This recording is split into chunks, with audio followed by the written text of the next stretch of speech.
Cool. All right. We're just jumping right into it. Well, I can edit out the beginning of the recording.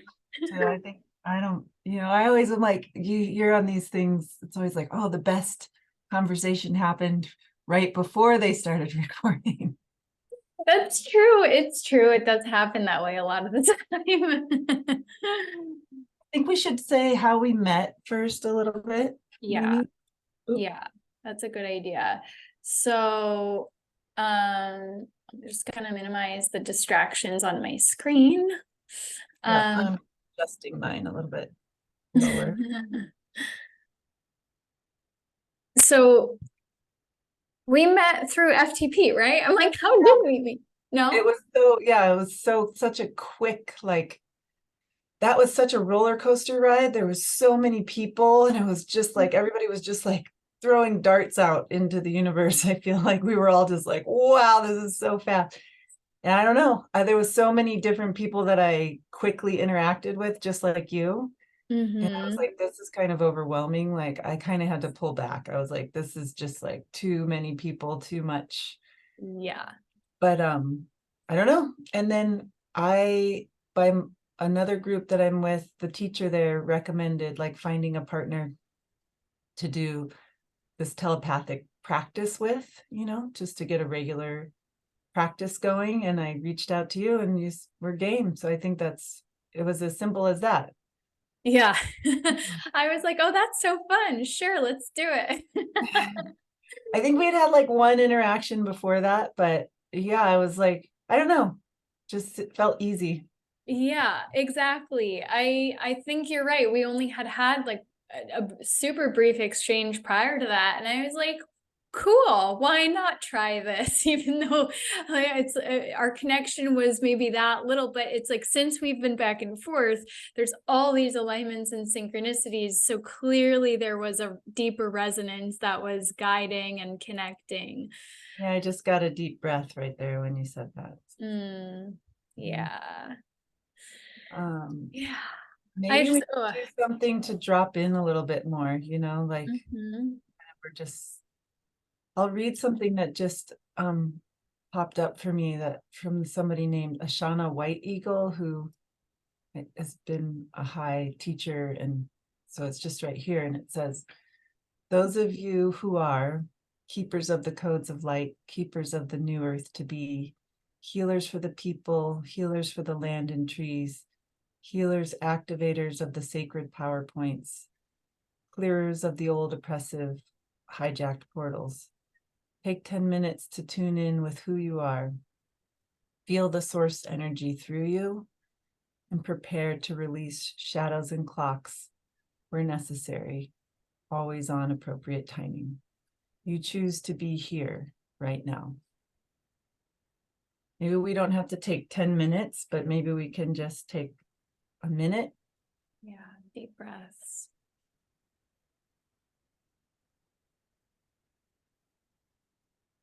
To just settle all the way in. I like to hold something on my heart a lot.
how does that, maybe we can talk about just that simple shift, like for people who are still new Mhm. to that, like what do you experience when you do that? Yes. Well, it's interesting the notion of time came up in what you just read because I just came across something about letting go of time, and I spoke into the notion of being in the present just now in the video I recorded about the north nodes and south nodes transitioning.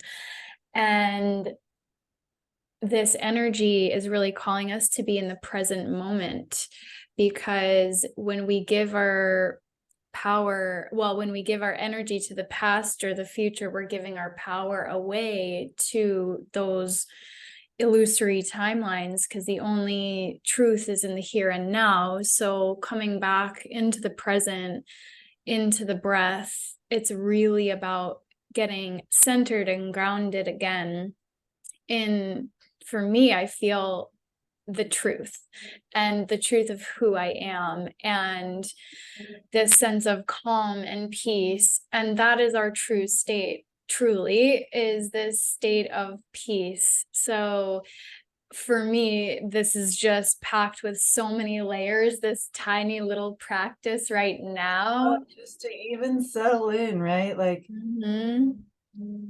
to just describe it more tangibly, because I Yeah. know when I was first waking up, I needed help. Like I was like watching these people do, and I'm like, but what's happening? Like what?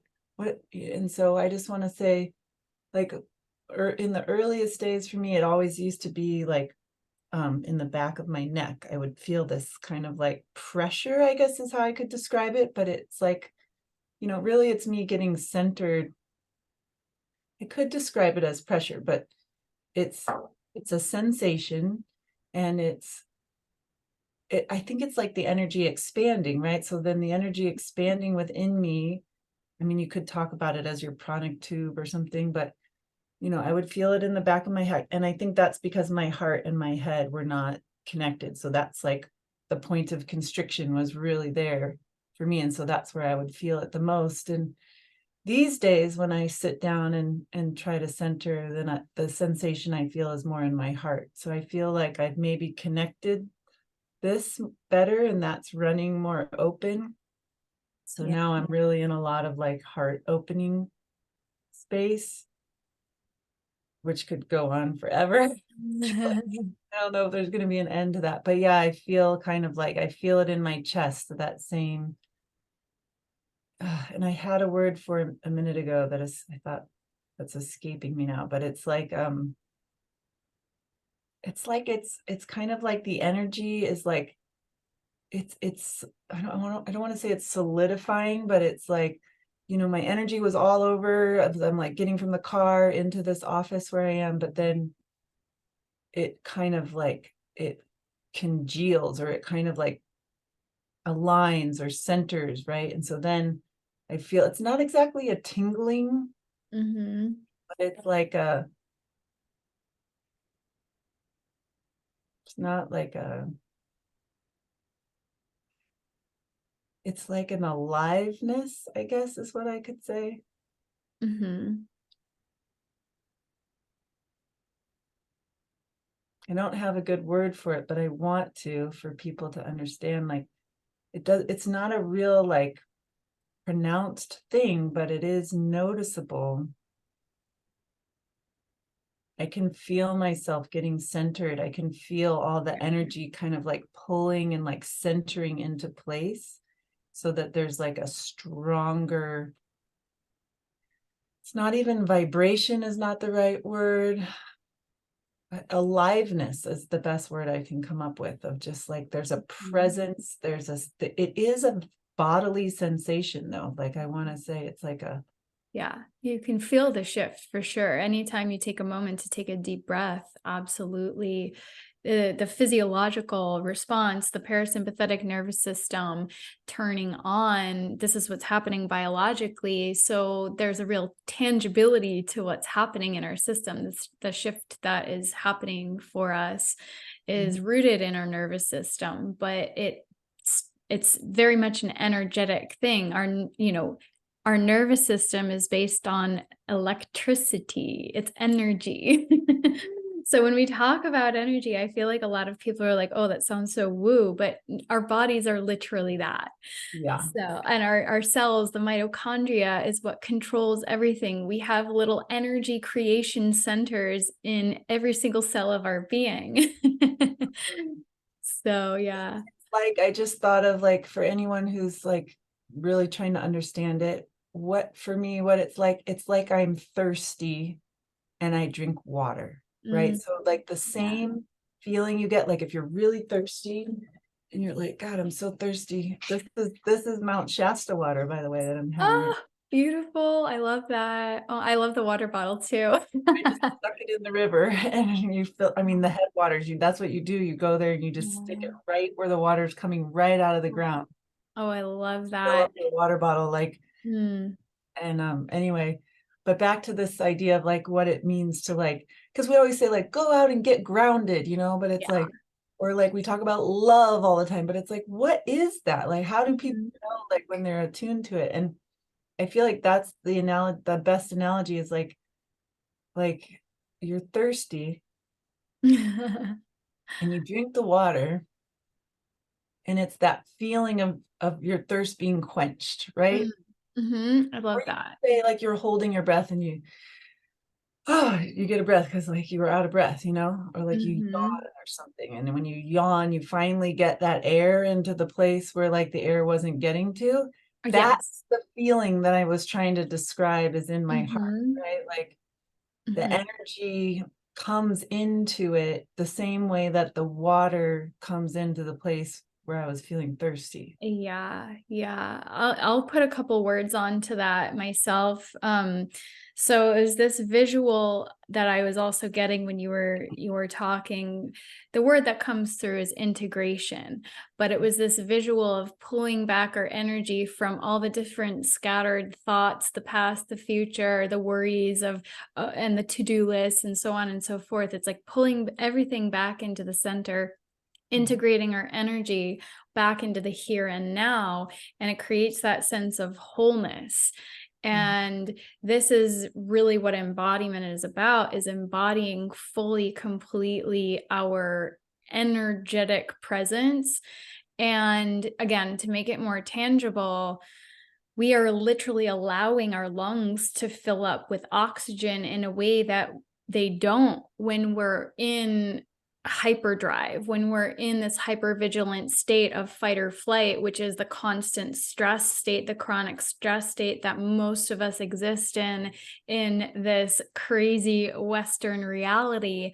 And when we can give ourselves that moment to really just anchor in to our breath, and we just calm down our system, activate that parasympathetic system, we actually are literally breathing more deeply. And so we feel that sense of fullness, that wholeness in a super tangible way.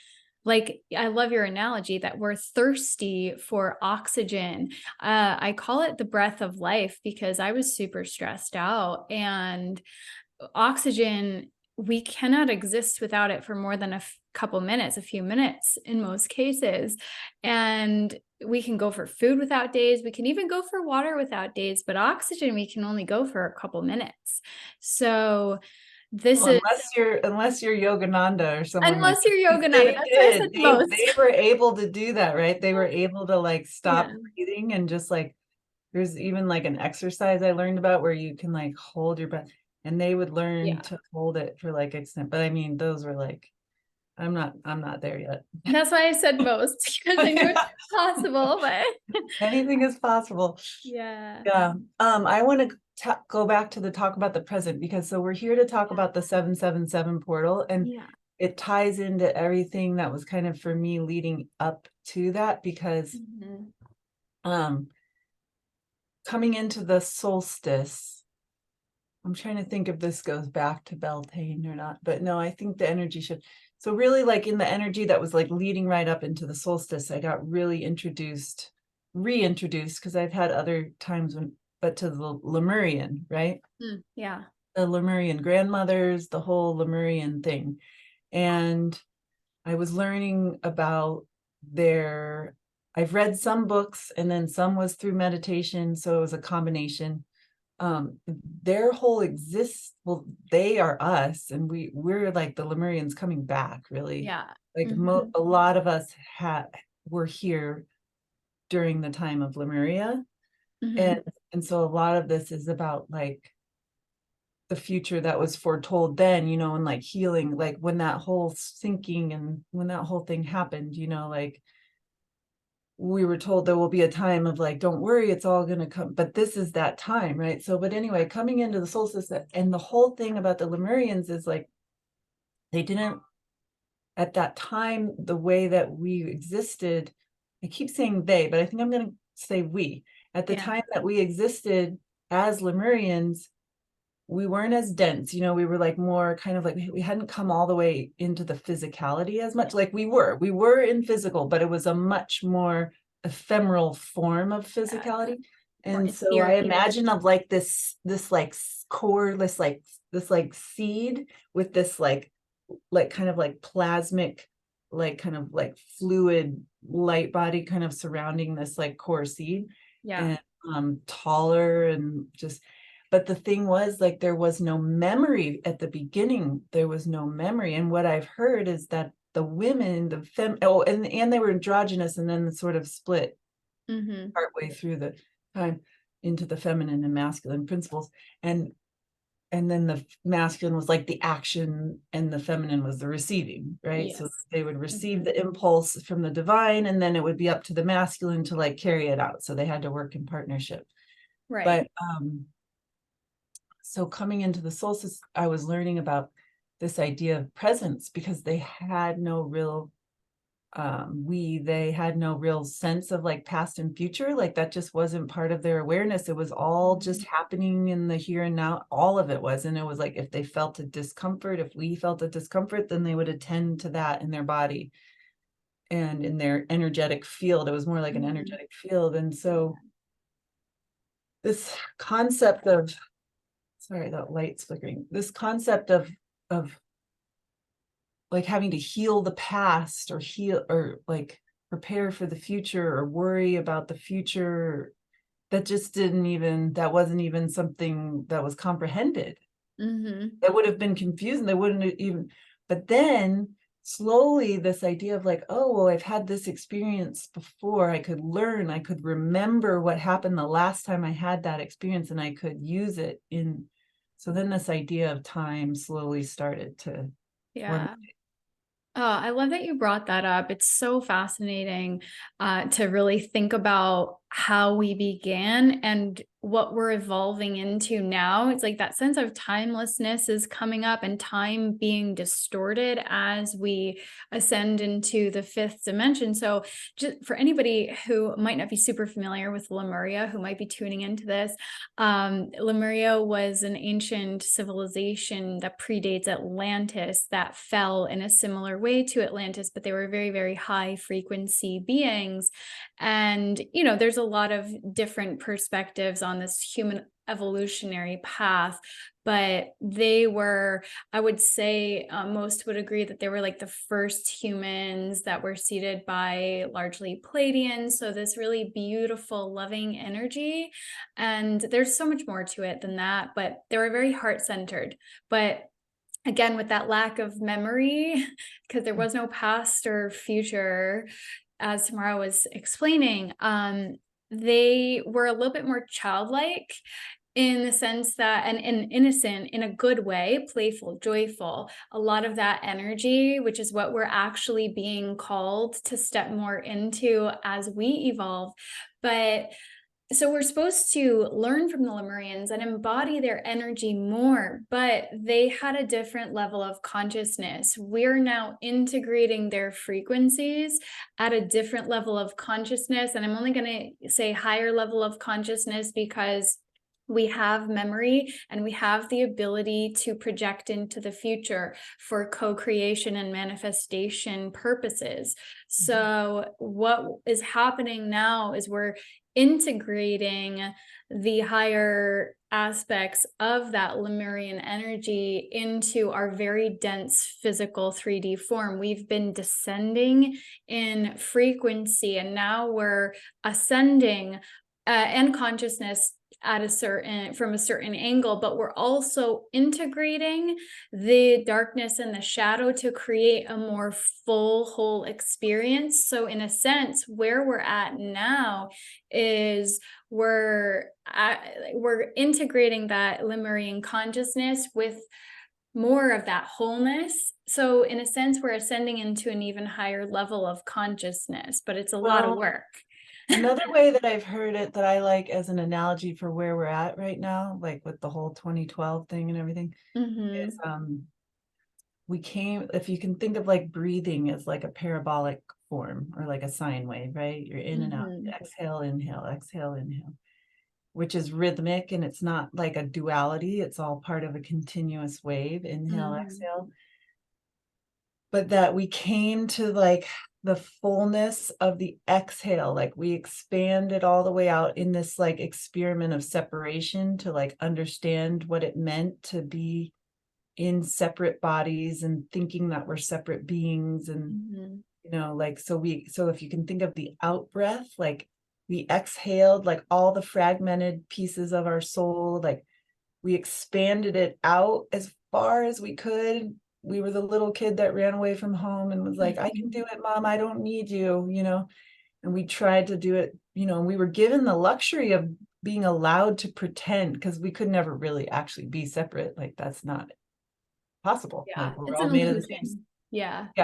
But we came to the expanse of that out breath, and now the tide has turned, and we're beginning the inhale. So we're just beginning. So we can go away from like higher, lower, right? We don't have to think about it as higher, lower consciousness. That's our linear Or perspective. even dense, or, you know, like dense is a more apt metaphor, but it's funny because like at the edge of the exhale is where we're the most dense. So it's almost kind of counterintuitive because it's like an expansive metaphor, like we've expanded out, but it's like all the little bits have like crystallized like as far as they can. And now we're, like you said, integration. Now we're going to bring all of those parts back together. But it's funny because as we come in, we're like, as we're unifying all those bits and pieces, they're not becoming more dense, they're becoming more light. So it's like, even though we're inhaling, we're expanding. But that kind of makes sense because when you inhale, right, your lungs expand. Yeah.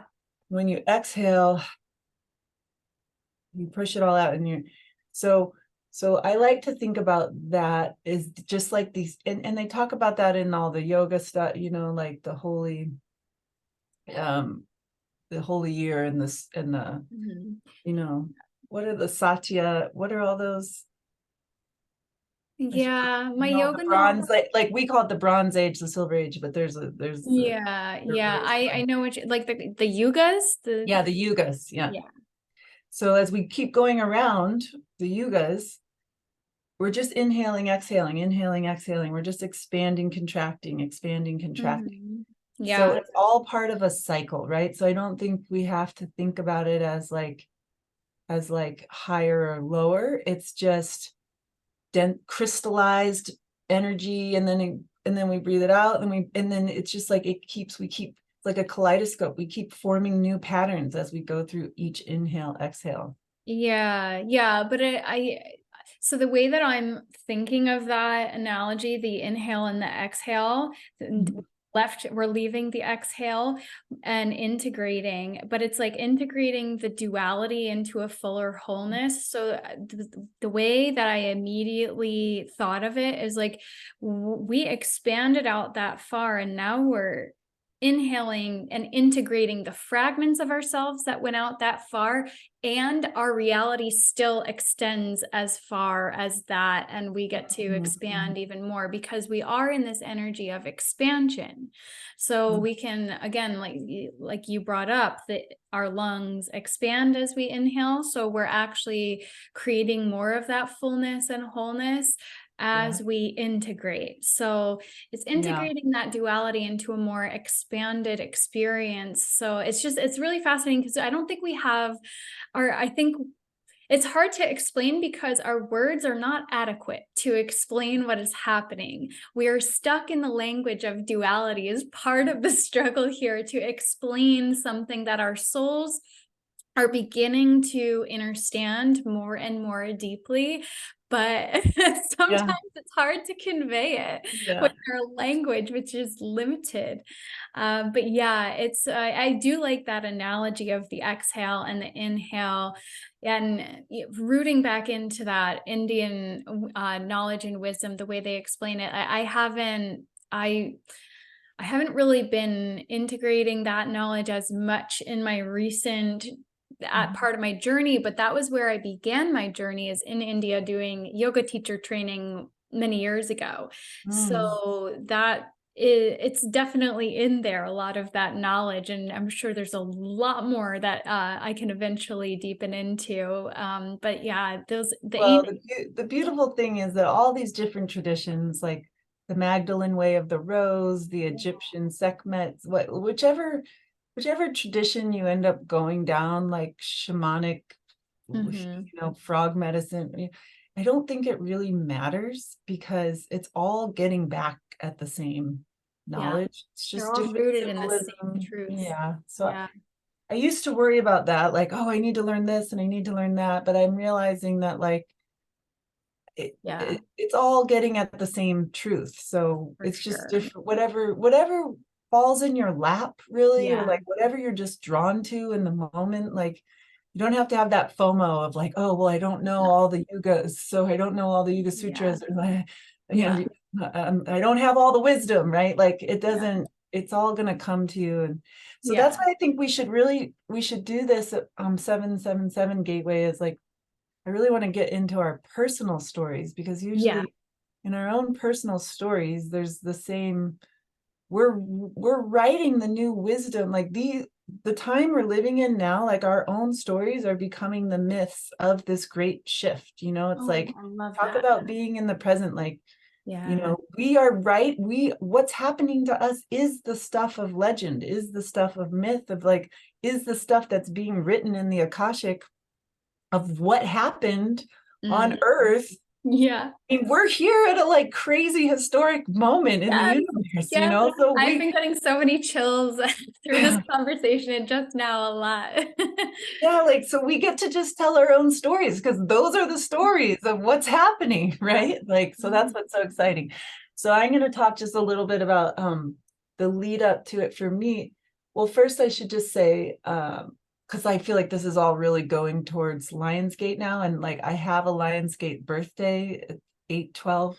Yeah, I love that. 77. So I've had a good awareness of Lionsgate ever early in my awakening. That was like one of the first kind of energy things, like Sekhmet, Sekhem healing was like one of the first things I kind of like delved into. But so this time for me, my recent story has been about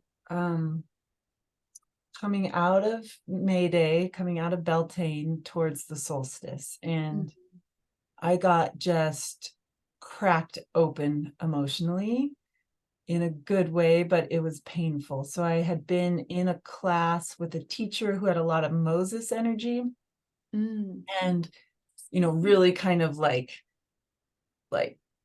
if you can feel that Moses energy, it's like, there's no frills, it's like just very like clean cut, devoted, like follow the path, be on the path, and I was attracted to that because of her firmness and like,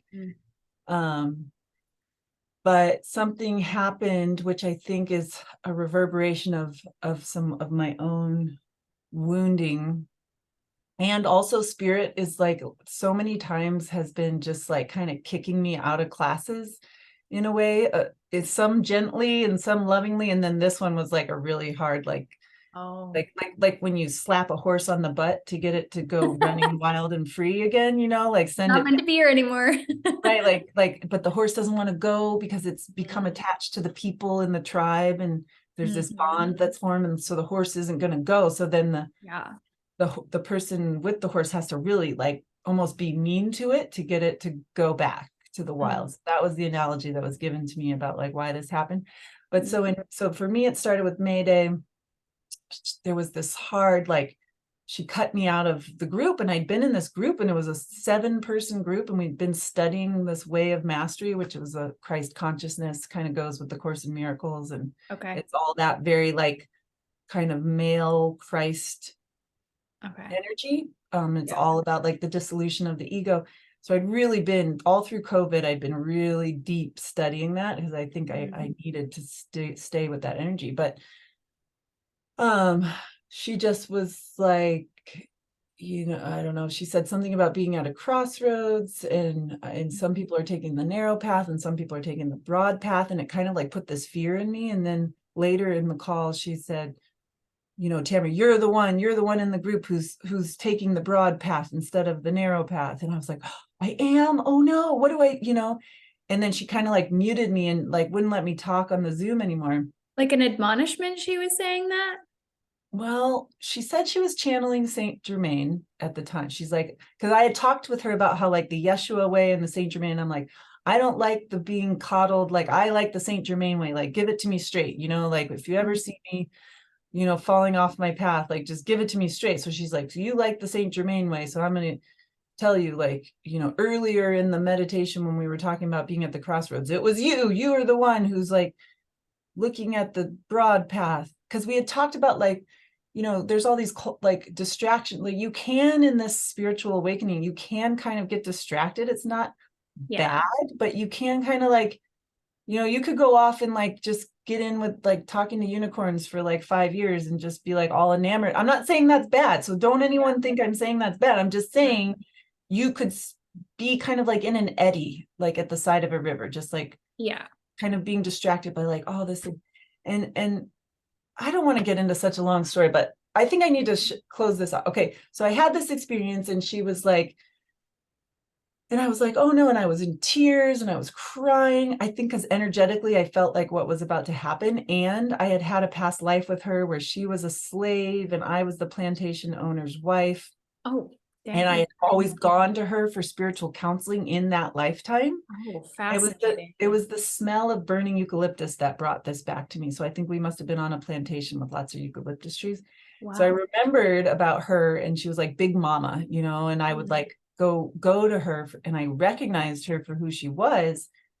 And I would always go to her for advice. But then in that lifetime too, there came a moment which was like, she just shut me off. She just like wouldn't talk to me anymore. And she was like, if you don't understand now, you're never going to understand. And I think there was like some resentment there about like, she was a slave, you know, and I was the owner. And so she was like, you know, there must have been like, if you really understood all of this that I'm teaching you, you wouldn't be keeping me as a slave.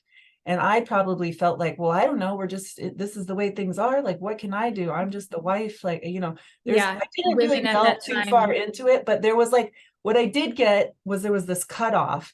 And so our whole relationship, I kind of felt like a little scared that could happen again. And then it did, right? And it happened in the same way, like super abruptly with no explanation, where I was like, wait, what did I do? So then in the group, I reached out to the group and I'm like, wow, I'm really feeling shaken. Like, can anybody like, if anybody wants to give me some words of encouragement, I'm really torn up emotionally right now. And she got on and was like, do not use this space to get sympathy for yourself. You know, that's the ego just like trying to get sympathy. And I was like, okay. And she's like, and if you do it again, you will be cut out of this space forever. And so then I was like, oh, I was just asking for friendship. And she's like, that's it. And then she cut me out of the group. And I was like, look at your face. I know. So I was like, and this all happened around Beltane, right? And I was just like crying. And I was like, but you know, this has happened to me before, where I had been with a powerful teacher, you know, apparently like for those of you who know Reiki, like Dr. Asui, like apparently I was like his third student. Same thing, I got outcast from the group. And it always seems to be like there's a power dynamic, and it works both ways. Like I'm giving my power away because I'm like taking her truth over mine. Yeah. And I'm not learning to listen to myself because I was just like, whatever she says must be right. Like, even if it doesn't feel right to me. So I know that that's, in hindsight, I know that's what spirit, they're like, we're taking the training wheels off, girl. Like, Yeah. Yeah. no more giving your power away. Like, you need to be your own teacher. You've been in enough courses at this point. Like, you have the tools you need, like, because it's so much easier to be the student and Oh, to yeah. like ask the guru to tell you the answer, right? Oh, yeah. Yeah. Like, so comforting, like, just tell me what I'm doing wrong. Tell me, like, instead of finding the truth for yourself. So I went around in May taking all these pictures of cracks with flowers blooming out of them. Like, because that's how I felt. I just felt like my heart, I just felt physically Oh, cracked open. yeah. Do you know, I think it's the Work Your Light Oracle deck. I have two of her decks. It's in the other room, but there's this one that's cracked open. It's happening for you, Yeah, not to I you. have And that. it's the rose. Yeah, that blooms. Yes. And it's Mhm. literally this image of her just wide open, the rose blooming so Yeah, that's beautifully. exactly how I felt. I wish you had Oh, that card could show. I used to have that deck, but it went to some. yeah. It's in Um, the other room. I won't disturb the the audio yeah. for that, but Okay, so I was dealing with all that, right? And then meanwhile I'm a mom and I have a full-time job and all the 3D stuff. And so I had to start making summer plans and signing up for summer camps and just like scheduling stuff for my kids and like mapping out our whole, like, what would happen in summer. And so it's just amazing how everything comes together, right? Because we ended up, I made a plan for my daughter to go to camp in Lake Tahoe. And then it turned out that we had made a plan with another family to spend 4th of July together on the Sonoma coast, which is Northern California. yeah. And so, kind of without planning it out too much, I just was like, okay, that'll be my chance. I could go to Mount Shasta Right. right after we do this family thing on the 4th of July. I'll just let the dad drive the kids home and I'll take a, little excursion loop back before I come home with the rest of the family. And then I could not have planned it. I could not have planned it more exactly to the day because we went. So then in this other course, we started learning we did this Lemurian key code thing. And we're really getting into the Lemurian energy, starting on the solstice. And, it was all about the whales and the dolphins and this very feminine energy. And then it turns out that the day that code finished, it was like a 2.5 week long key code immersion process, was the day that I was going to be leaving for this trip that was going to end me up at Mount Shasta. So it became so evident to me that I would, and this was confirmed in several ways, that I was taking the codes from the ocean up to the mountain, and then I would be bringing the codes from the mountain, the 777, back down to the ocean. Oh, wow. And so then in the midst of all that, I had a dream Wow. and it was like, what I woke up from the dream was like Danu, the Danube River and the goddess Danu. And I had never looked into the goddess Danu before. I didn't know really who she was. I hadn't heard about her. And the Danube River in Europe, I was like, Oh, is she connected to that river? well, I don't know, but that's what I heard when I woke Okay. up, was like Right. Danu and then the Danube River. Right. That So I makes was sense. like, and so meanwhile, I've been all into the Magdalene Rose energy too. I've been studying about the daughter of Mary Magdalene, whose name turns out to be Sarah Tamar. Yes. So there was this connection to my name, and which I learned means, this is so fun, right? When the mundane becomes magical, because Yes. I live in this house, the only house I've ever owned, with my husband and my family. And in the front yard, we have a single tree, a big date palm. And I didn't particularly love date palms. It was just there when we bought the house. It's the only date palm on the street. And I learned that the name Tamar, guess what it means? Date palm. Yeah. And it's like, there's all Yes. this symbolism around the date palm that comes from that whole Magdalene Christ-like tradition, right? Where they're in, you can imagine they're in the deserts and there's an oasis and there's a date palm and they ate. Yeah. So I haven't actually, I need to circle back to that. But so I was learning about the name Tamar as the daughter of Mary Magdalene. And Sarah, by the way, it just means, it's like Sar is prince and Sarah is princess. So it's kind of funny that we always talk about Mary Magdalene's daughter as Sarah, because that would be like calling Jesus Ben, like Yeshua ben Joseph. Ben Joseph, yeah. Like if we called him Ben, we'd like son of, right? So Sarah just means like Princess Tamar. So Yeah. when we say Sarah, we're just saying princess, because she was like, it's like the Holy Trinity, like the masculine and the feminine, and then they came together. It's like kind of like Horus for Isis and Osiris. Even Mary, like Mary Magdalene and Mother Mary, Mary is actually a signatory of being a priestess of Isis back Right. in the day. So It's more a title than a name. It's more than a suffix or a prefix or something. Yeah. Yeah, Like exactly. yeah, right. So that's what, so I was writing on this page about like, I was asking people like, why do we call her Sarah? Like, why don't we call her Tamar? Like, that's actually her name. And it turns out there was this other Sarah that was like traveling with Mary Magdalene, who I think gets confused. And she's like the Black Madonna. She was like this powerful Egyptian. So I was looking into all that, and we could do a whole nother video about all that. Yeah, that's a whole, there's so much we could talk about relating to this specific topic. Honestly, I'm like, oh my God, I can't believe this synchronicity. It's deep. Yeah, I would love to go with you into the Magdalene stuff, because I'm still exploring that and I feel really drawn to and the whole rising of the Sarah Tamar energy right now seems really strong. But I want to stick to this story about coming to the 777. So yes, I was but this is just how I got there. So I was posting it, like asking people about like Tamar and stuff. And this woman from Slovenia, which I mean, I was like, Slovenia, I have no connection to Slovenia.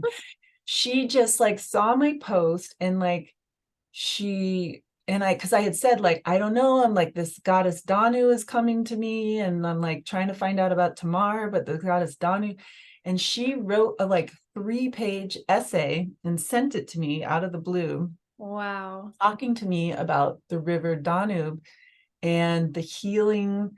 You can think of it almost kind of as like a delta is like similar to a feminine, like a vagina, right? Like the edge of the water and the land. And it's like, she was talking about the sinking of like part of Atlantis actually happened up in that like Norway area. Like it was an empire, and they definitely were all throughout the Atlantic region. Lemuria was out more in the Pacific, which is the connection with Shasta out in California. Just to add those little tidbits. Right. Well, so she's just saying, so the interesting thing about the River Danube that she told me is it's one of the most international rivers on the planet, because it goes through all these different countries that speak all these different languages, and it flows from west to east, where most of the rivers in Europe flow the other way. So she just gave me a little kind of like orientation to like the significance of the River Danube.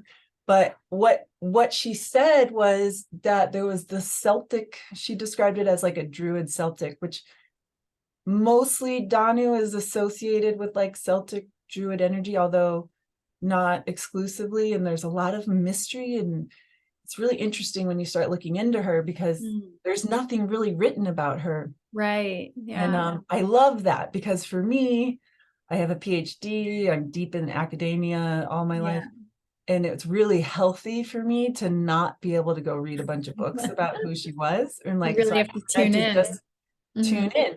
Yeah. So all these like beautiful, so she was coming in, and it was like I could tell she was like, I was just supposed to like start like donning her cloak, you know, like walking with her and letting her take my hand and kind of like show me the feminine through her energy, through her style, through her flavor, right? And so that was all coming in at the same time that I was like in this Lemurian key code thing. So I kind of had like this whale dolphin stuff, but so it was all about the water, you know.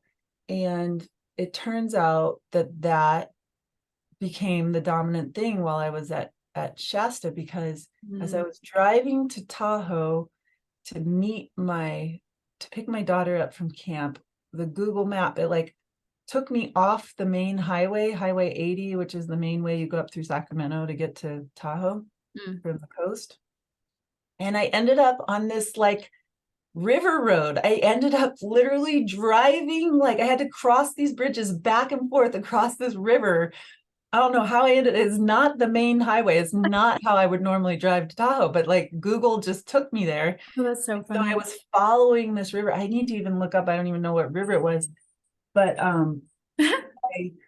I I felt it. I was like, oh, this is Danu. And I was like just giddy with joy. And I was like, kept trying to like take pictures while I was driving out the window of the Sounds like something I would do. Yeah. I feel like, oh my God, like this so is the best. dangerous. Yeah. I was like, but I don't know. I was like, look at this river. And I could just feel her. And the whole trip ended up being like, it was just like, she just like was like, come with me. I'm going to show you the energy of the feminine, because what Danu means is flowing waters. And so from there, we picked up the kids. First thing we did was we drove to the Russian River, and we spent all day doing what?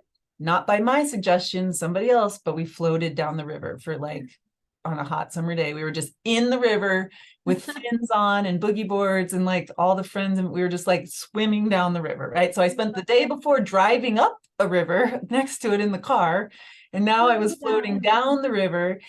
And then we like drove from there to get to this motel that we were just like staying at from till we went to the next destination at the coast again at this place called Sea Ranch. And then we get up in the morning, and the other people we were with, they're like, oh, there's like a coffee shop over here. Let's all, and we get in there, and my daughters saw it first. It turns out it was an Irish Celtic bakery with Irish soda breads.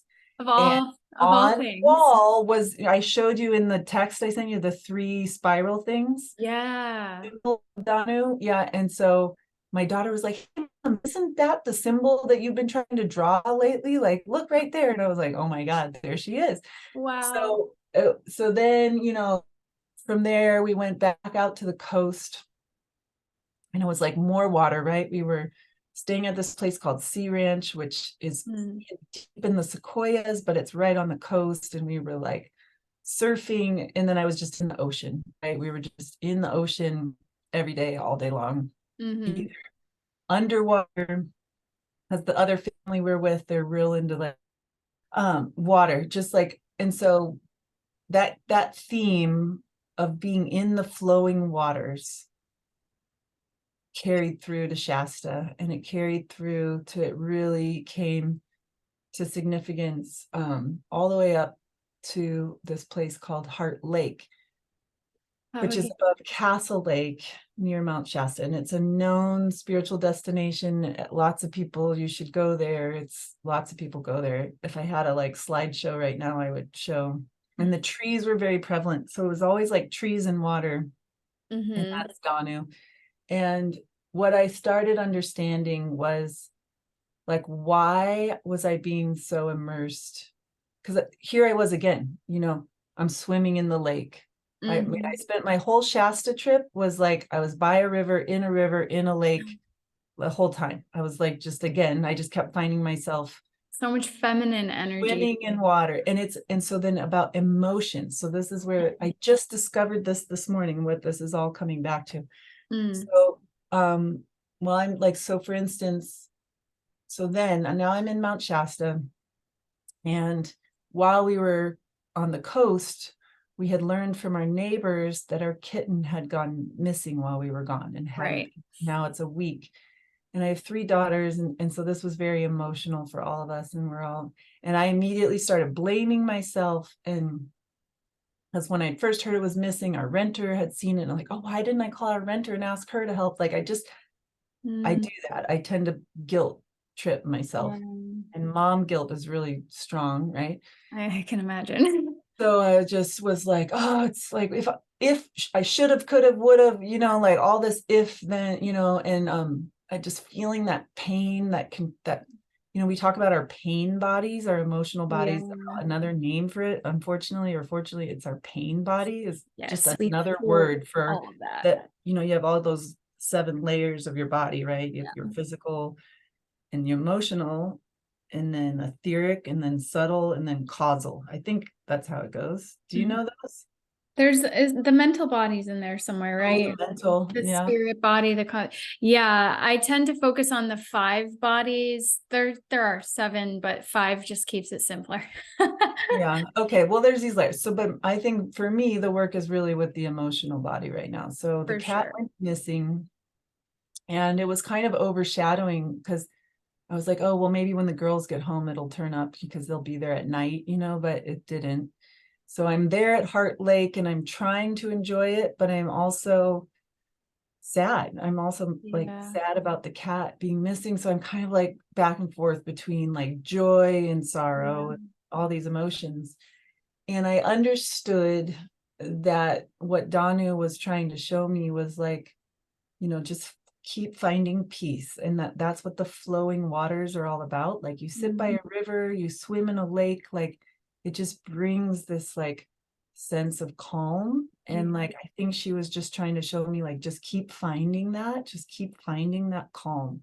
Like Right. that's what this energy is all about. This goddess Danu, the flowing waters Mm. energy, is like that is the feminine in a lot of ways, right? It's like the Yes. soothing, that's the mother. She's a The triple goddess too. The nurturing. mother, yeah, the Mhm. nurturing, like just that soothing of like when you feel that emotional pain, can you just realign with the energy of the soothing water? So then like just to kind of like zing it, because there was that alignment on 7/6 right before the 7/7. So that's the day that I was The around. serious gateway, the peak of it anyway. Hmm. Yeah, right. So that was a really like the sun, like all my pictures from that day, the sun is like blue. It's literally like Yes.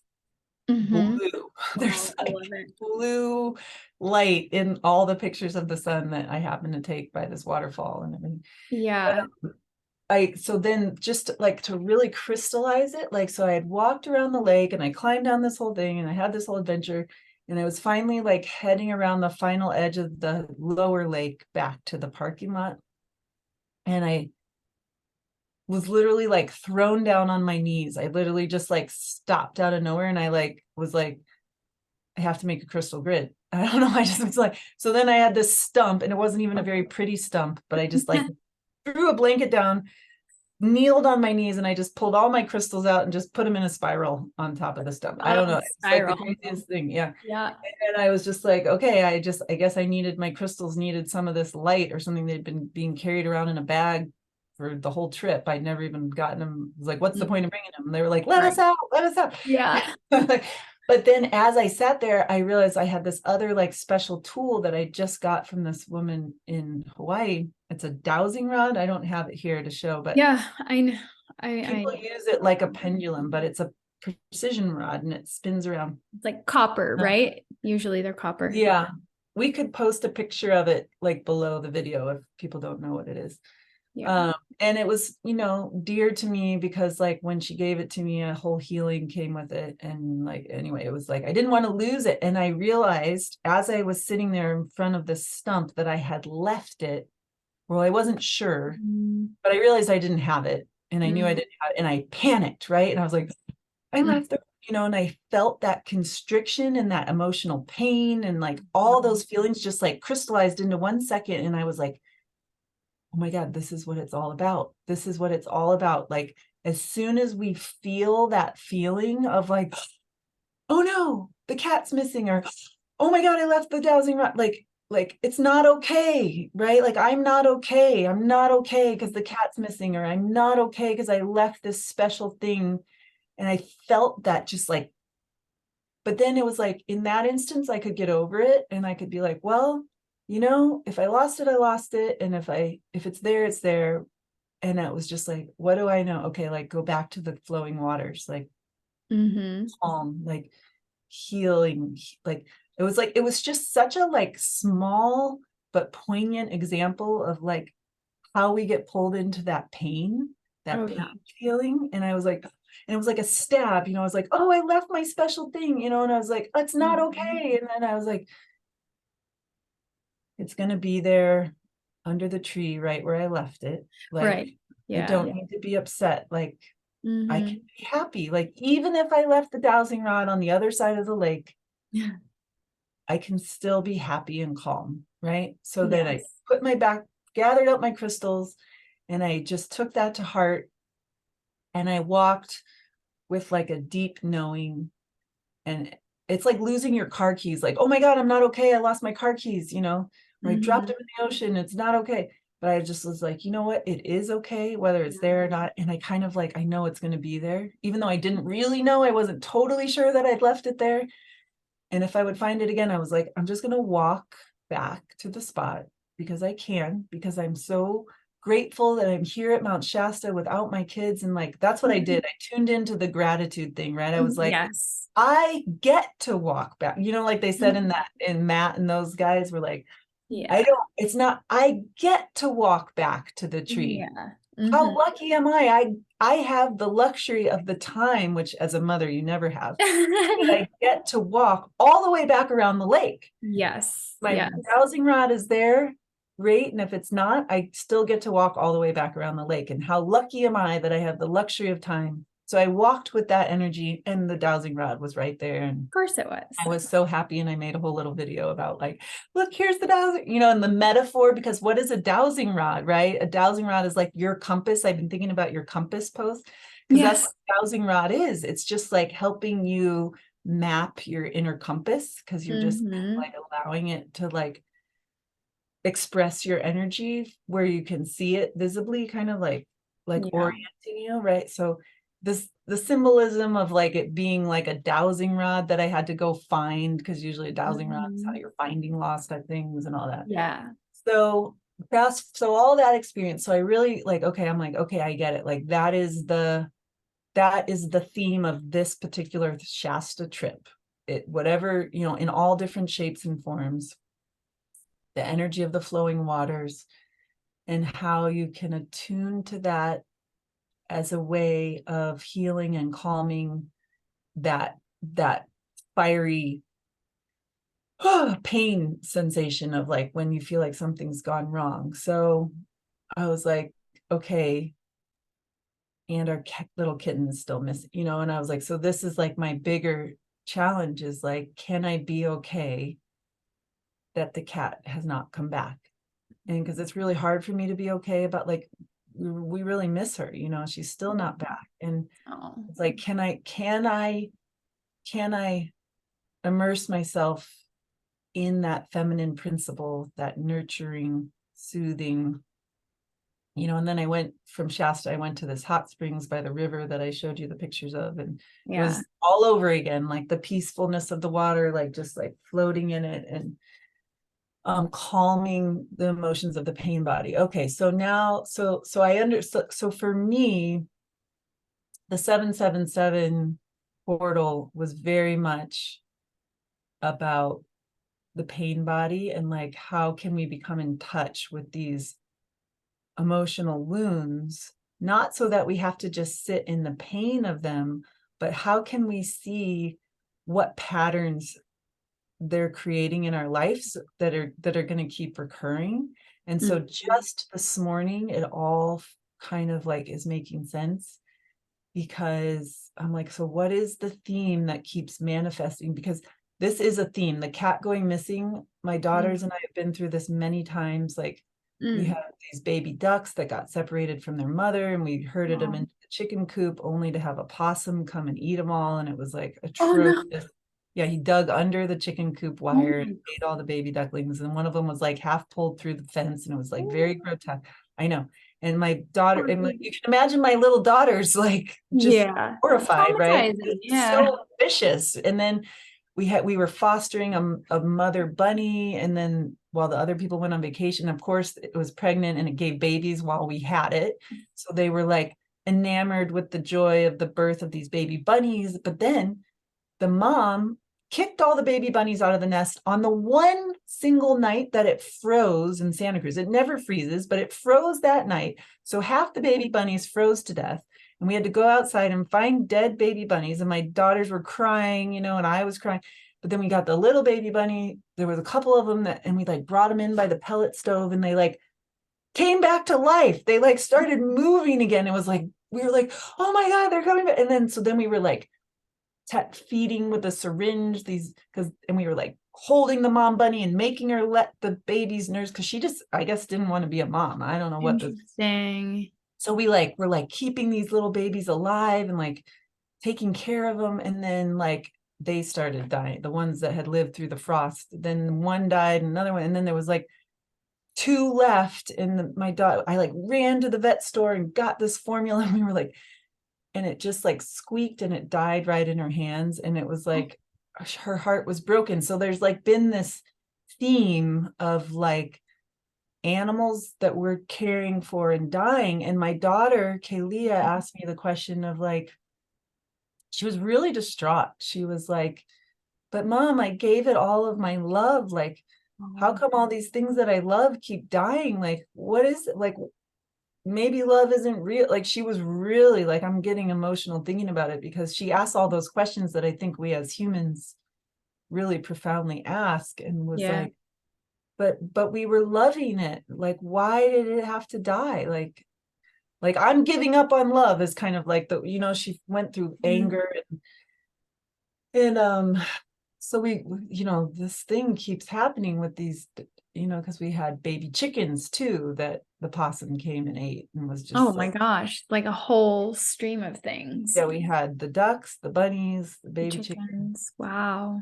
And so this thing of these, and they were all babies, right? So it was like these babies kept, you know, I was like, I don't know, girls, I don't know what the lesson is here, except for one thing that we did talk about that seemed helpful was unconditional love, because someone pointed out that maybe my daughter needed to learn, like, you're putting a condition on it. You're saying, if I love you enough, you will live. Yeah. Right? I can love you back to health. Like, it's a condition, right? It's not like I love you no matter what, unconditionally. If I love you, then you will live. You will stay with me. You won't leave me. So now we're back in it again with the kittens going missing. We're back in the same, it feels like the same energy of like, but we tried our best, and what more can we do? We've been out searching the neighborhood.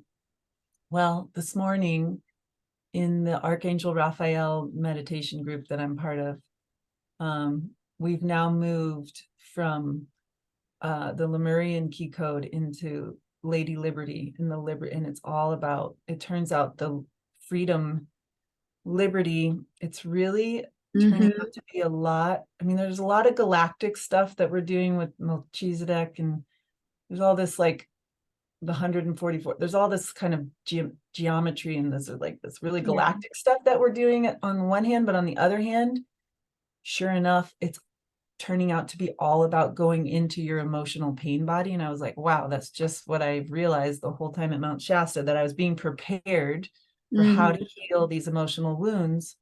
And so I'm going to end the story here, because this is kind of like where it's all crystallizing for me, because I was like, they were like, we did abandonment was the first emotion that we worked on. Then we did shame. Yes. And deep one. Yeah, abandonment, shame. And then today, another one was suggested, but I had already determined that I was going to focus on, because you can also pick like whatever emotion resonates for you. And what you're supposed to do is go back into your life and find like an early time in your life. And I wanted to go to prior lifetimes, but the teacher was like, no, I really want you to try to stay in this lifetime. But I was like, I can't find anything. Like, on the abandonment one, I'm like, I know that that's an issue for me. I've seen that come up, but I was like, I can't, like my parents loved me and took care of me. Like, I'm just not finding it. And she was like, well, maybe it's not abandonment. I'm like, no, it is abandonment. Like, I know that's one of my things, but I couldn't find it. And so then just this morning, I decided to think about loss, like with these baby animals that we keep losing, and like the energy of loss. And so just this morning, I'm in the midst, after I get off with you or sometime today, I have to go and process all this.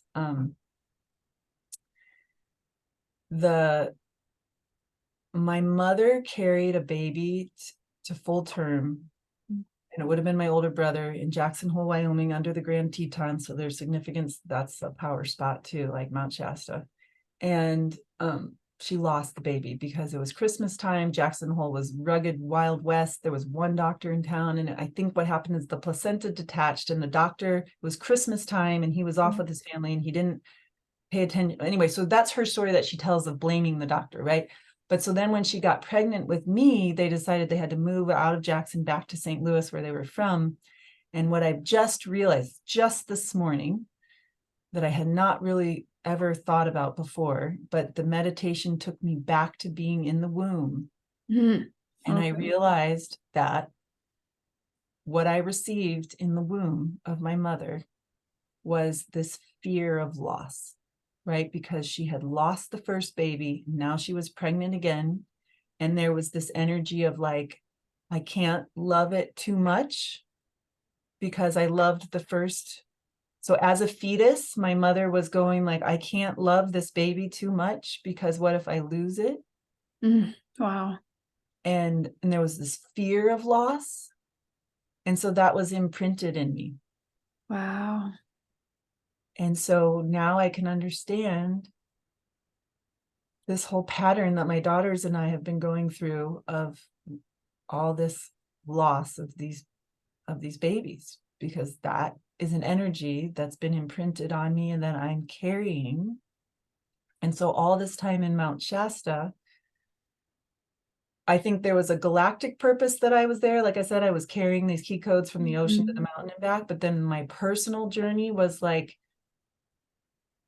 healing the pain body, healing this emotion of being, like unlovable, right? Because a lot of us carry that for different reasons. But I think I'm finding one of mine in this lifetime was like, I couldn't be loved because they couldn't love me too much because it was too painful for them to love me.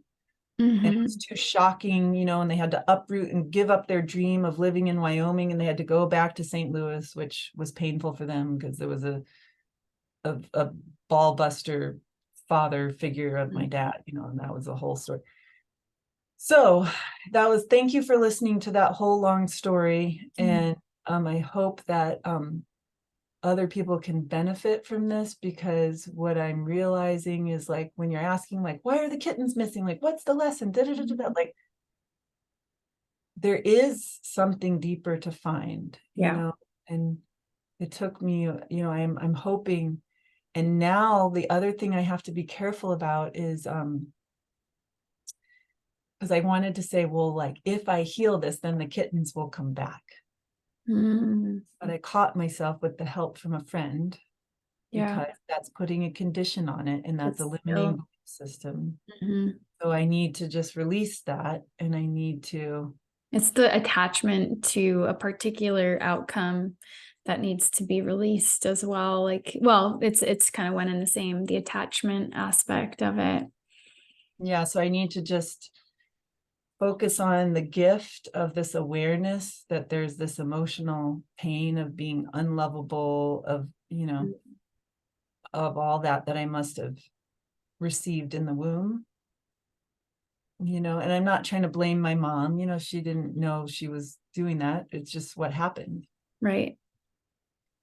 So that's where I'm at. And so that for me will be 2023, 777, it's the clearing, all starting back to that teacher, like kicking me out of her group, right? Like, so I'm unlovable, right? It brought up all that emotion. So from Beltane through the solstice, all the way to the 7-7. Right. Yeah. Yeah.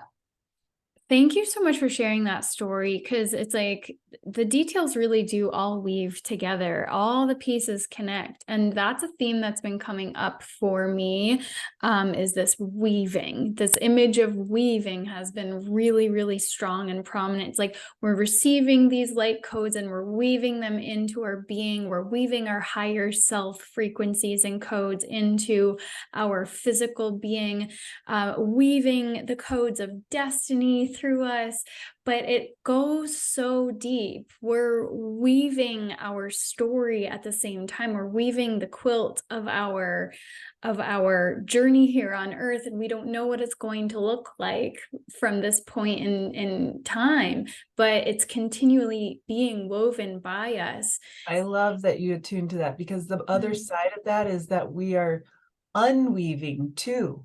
We are Yes. unweaving. And I think the unweaving and reweaving is a better metaphor than the shedding skin or even cutting cord.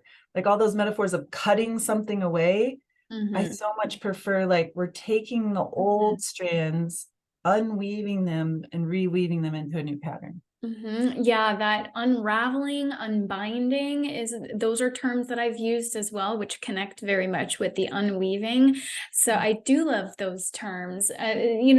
Perhaps for certain situations, the skin shedding makes sense, but this is, I think, much more closely what's happening on an energetic level. It's like our DNA has been bound, our energetic bodies have been bound so tightly by these cords of attachment, by these energetic wounds that we carry from maybe the womb or our lifetime before we can even remember, or even ancestral stuff, past life stuff.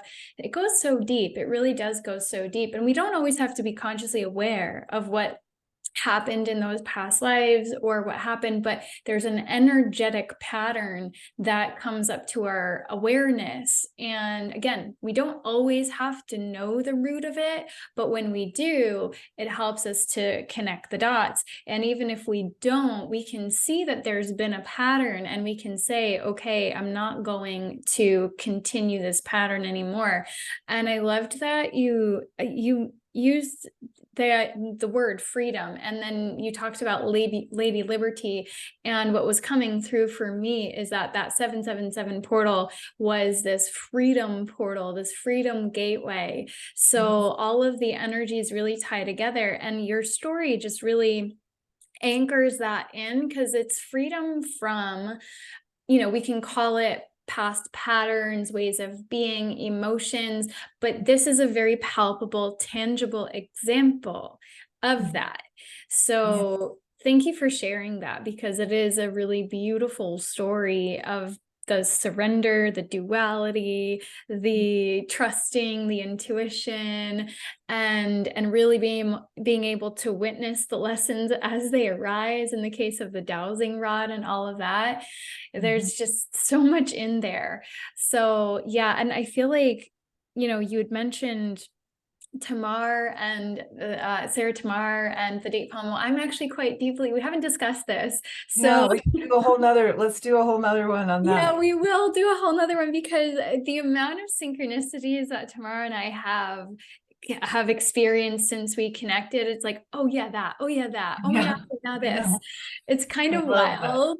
Yeah. And we've been playing with little telepathy game, and sometimes we pick up on other things in the energetic field of the other individual. So that's why it's good to practice, because like we said, like, you learn about how you're interpreting things. Yeah, it's so fascinating though. So like there's absolute energetic resonance, but I actually went to Tomar in Portugal, which... Oh, you did? I just learned about that place. Yes.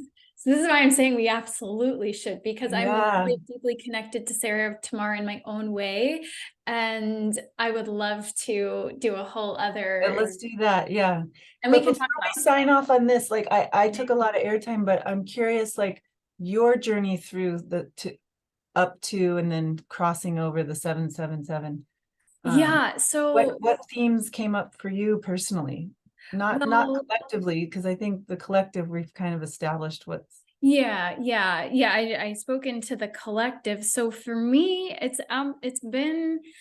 has really been this journey, and I could go back to the eclipse season as well. Of just being really, really grounded in my truth, and that true north, that compass idea has been coming through so strong.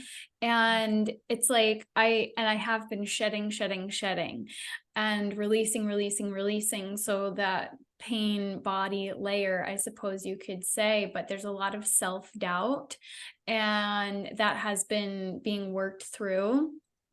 And the layers of so I hosted a masterclass on the 7/7 or workshop on the 7/7/7 portal, and the theme was worthiness, and that's been my biggest lesson in this lifetime. My first name, Amanda, means worthy of love, and so this has been a huge journey for me.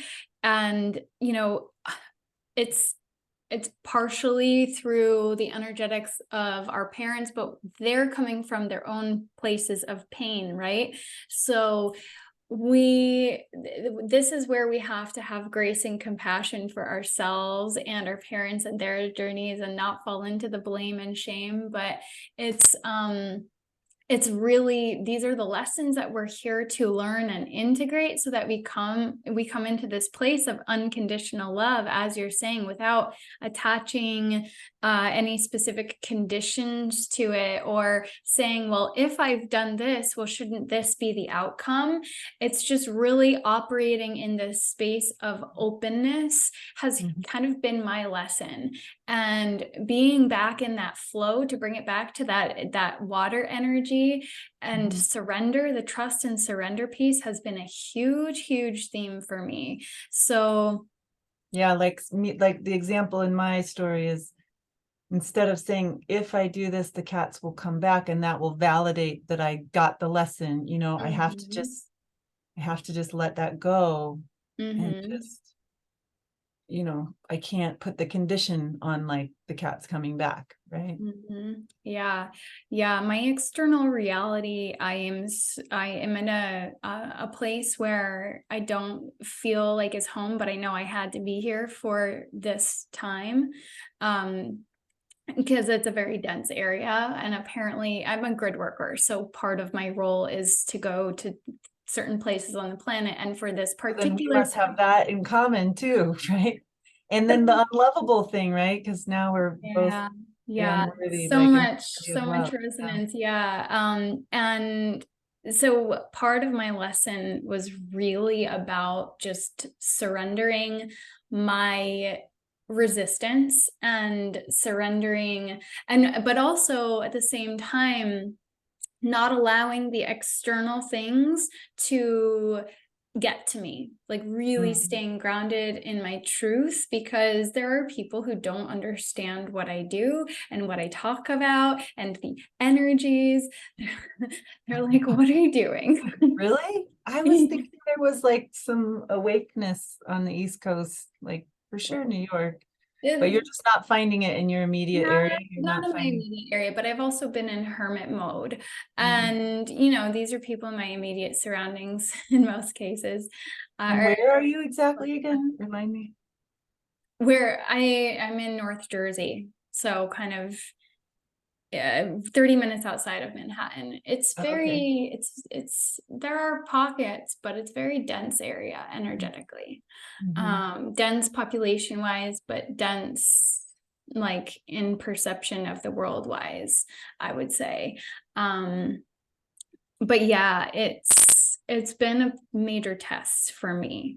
So it's like, okay, can you keep that inner peace? So to get back to that inner peace, can you stay grounded and stable in your truth and your knowing? This is what's been coming up for me a lot as I've been navigating this Do you journey. have a particular little story to illustrate how a challenge for you that has come up for people to understand like what you're actually up against?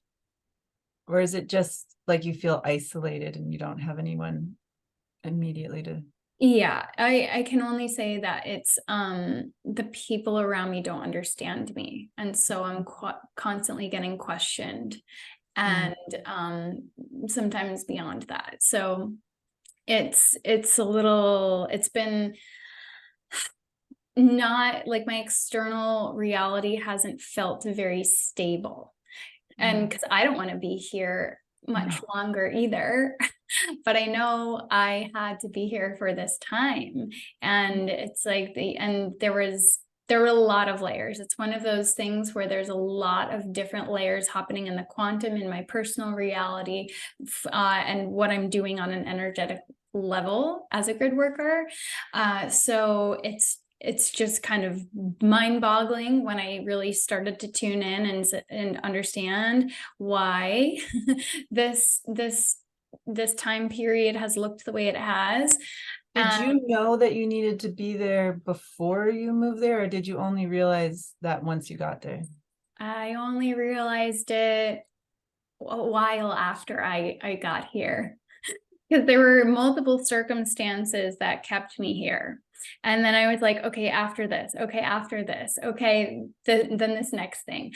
And it was only recently that the full understanding really landed for me. And I was like, oh, this is so much deeper and so much bigger.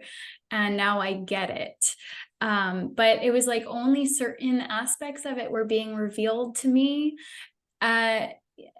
only at certain points of the journey. And it was like I wasn't allowed to see the full picture beforehand. And it was really it very much tested my faith, my ability to surrender. And, you know, I can look back, I'm like, I don't know if I really passed that test at that point.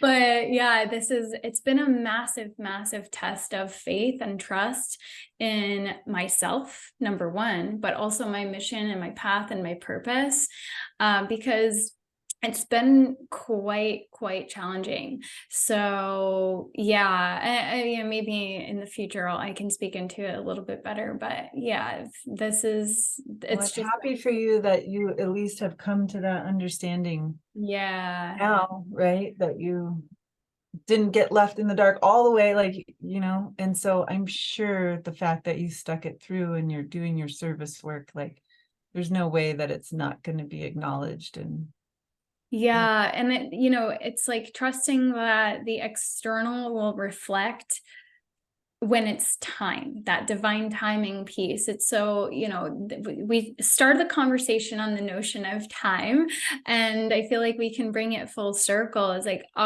we have ego attachments to things being done by a certain time and wanting things to be accomplished by a certain time, expectations, the attachment to a certain outcome.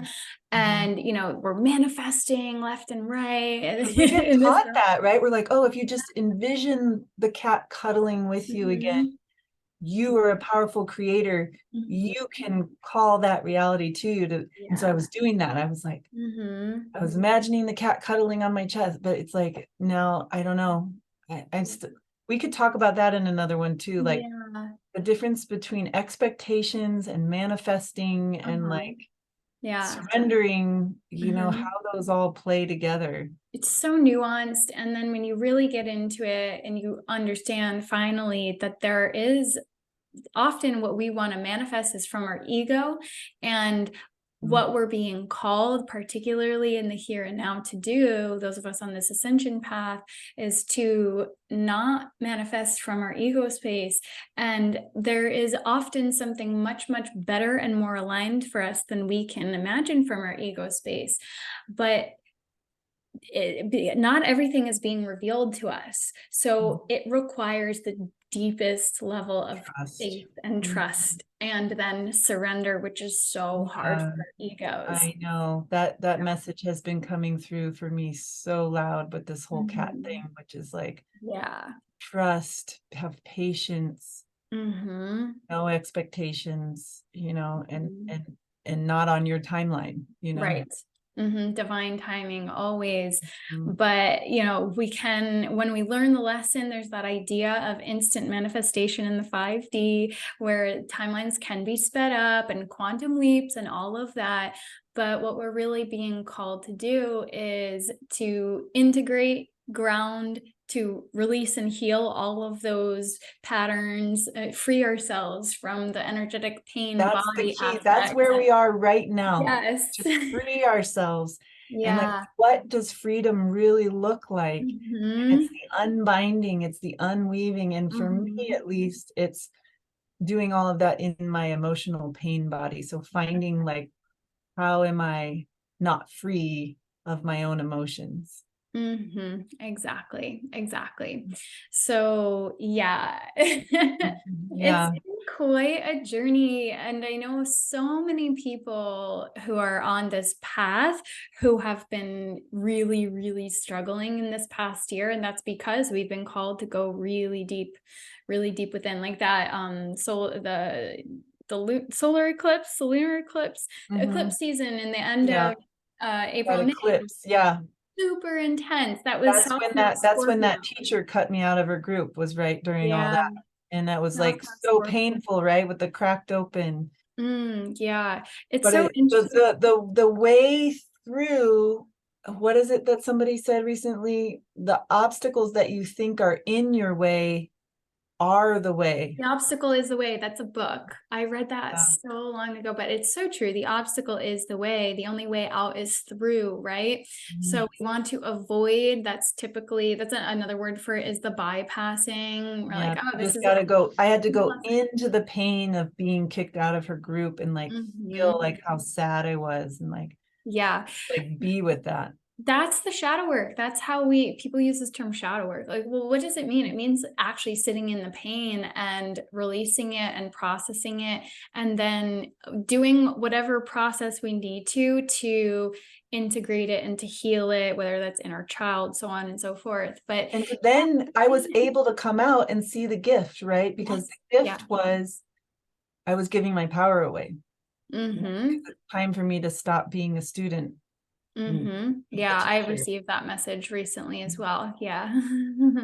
It doesn't mean we can't be in groups. Like the difference Mhm. with this other group that I'm in right now is like it's not so intimate and it's not like it's just like there's these transmission. So it doesn't mean you can't receive support and help, right? That's For not, sure. it doesn't mean you have to go be a hermit. I tend to hermit away too, but Yeah.